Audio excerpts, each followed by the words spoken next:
तो जल्दबाजी में अभी कोई भी व्यक्ति शेयरों में एंट्री और शेयरों से एग्जिट करने का दिमाग अपने माइंड में बिल्कुल ना लगाएं, क्योंकि इसके अंदर न्यूज़ अब ज़्यादा से ज़्यादा आएंगी। नमस्कार, मैं स्वागत करता हूं आपका अपने ही चैनल पर जिसका नाम है डीप सर्च 6। और आज बात करेंगे सर सुज़लोन एनर्जी की, जहां सुज़लोन एनर्जी अपना 1200 करोड़ रुपए का राइट इशू लाने वाली थी, जो अपनी डेट भी इन्होंने बता दी थी और अपना पैसा इकट्ठा करना ये चाह रहे थे अपने काम को आगे बढ़ाने के लिए। और वहीं एक दुखद जो खबर आ रही है, जो इसके फाउंडर थे, जो इसके प्रमोटर थे, जो इसके एमडी थे, जो इसके चेयरमैन थे, मिस्टर तुलसी तांती जी का देहांत हो गया है सर।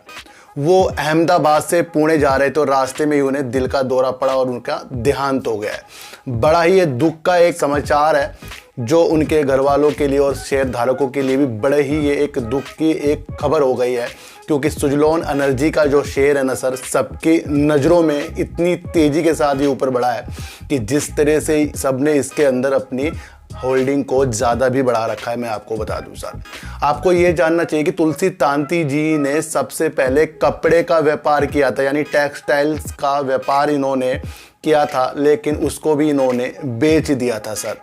अब उसके बाद इन्होंने सर सुज़लोन एनर्जी की स्थापना की और ये विंड टरबाइन के क्षेत्र में उतरे और इन्होंने फिर इसकी स्थापना कर दी थी। इन्होंने स्थापना इसकी तब की जब भारत में कोई भी इसके अंदर अपना हाथ नहीं डालने वाला था विंड टरबाइन में, तो इन्होंने इसमें अपना एक लक आजमाया और मुश्किलों से ही इन्होंने इसके अंदर भी काफ़ी मेहनत की और इनको अच्छे ऑर्डर मिलना भी अमेरिका से भी शुरू हो गए थे। तो कहीं ना कहीं इन्होंने फिर पीछे मुड़कर नहीं देखा और अपने जो टेक्सटाइल का बिजनेस था उसे ख़त्म किया है।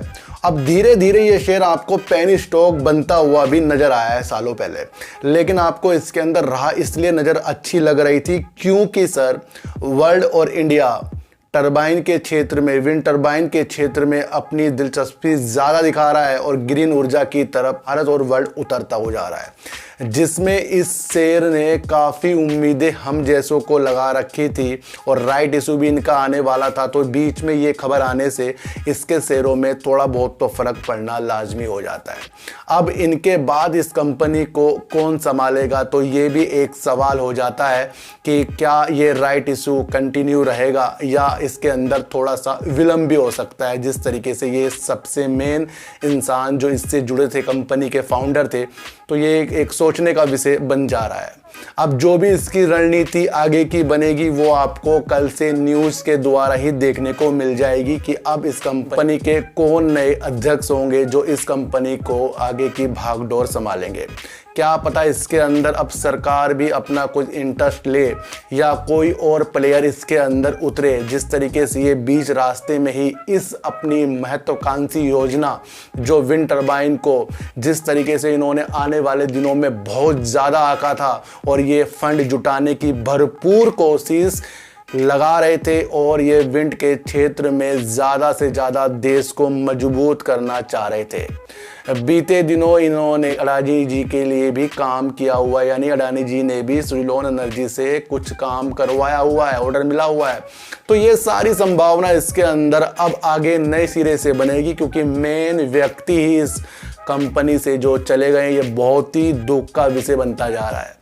काफ़ी लोग अब इसको लोअर सर्किट से भी आंक रहे हैं सर। ये आंकना बिल्कुल लाजमी हो जाता है कि जब इस तरीके से दुर्घटनावश इस काम को अंजाम देने वाले व्यक्ति चले जाते हैं तो कहीं ना कहीं एक शंका का विषय बन जाता है। तो इन्होंने बहुत ज़्यादा मेहनत इस कंपनी को बनाने में की है और अब आगे देखना हमें ये लाजमी हो जाता है कि क्या न्यूज़ निकल कर आ जाती है।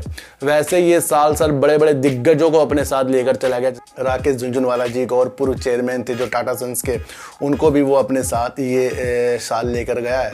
और अब ये तुलसी तांती जी का भी आपको सुनकर बड़ा ही आश्चर्य हमें भी हो रहा है, आपको भी हो रहा है, सबको हो रहा है। और कहीं ना कहीं इससे निवेशक अब थोड़े से डरे हुए ज़रूर होंगे, लेकिन देखना यह है कि कल की घड़ी में अब शेयर आपको क्या संकेत दिखाता है, क्या न्यूज़ निकल कर आती है। तो जल्दबाजी में अभी कोई भी व्यक्ति शेयरों में एंट्री और शेयरों से एग्जिट करने का दिमाग अपने माइंड में बिल्कुल ना लगाएं, क्योंकि इसके अंदर न्यूज़ अब ज़्यादा से ज़्यादा आएंगी। अब ये सोचना है कि जिस गाड़ी को कोई चला रहा था उस गाड़ी पर अब कौन बैठेगा, तो ये रूपरेखा जो अब ज़्यादा से ज़्यादा आपको न्यूज़ के द्वारा बनती हुई दिखाई देगी। तो अभी मेरा ये वीडियो बनाने का माध्यम यही था कि एक तो ये आपको समाचार दिया जाए और एक आपको धैर्य जो होता है वो दिया जाए कि अभी इसके अंदर आपको जल्दबाजी कुछ नहीं करनी है और अभी देखना है कि आगे जाने टाइम पर क्या क्या न्यूज़ यहाँ से निकल कर आती है। तो सर फिर मिलेंगे आपसे नई वीडियो के साथ, जब तक के लिए नमस्कार।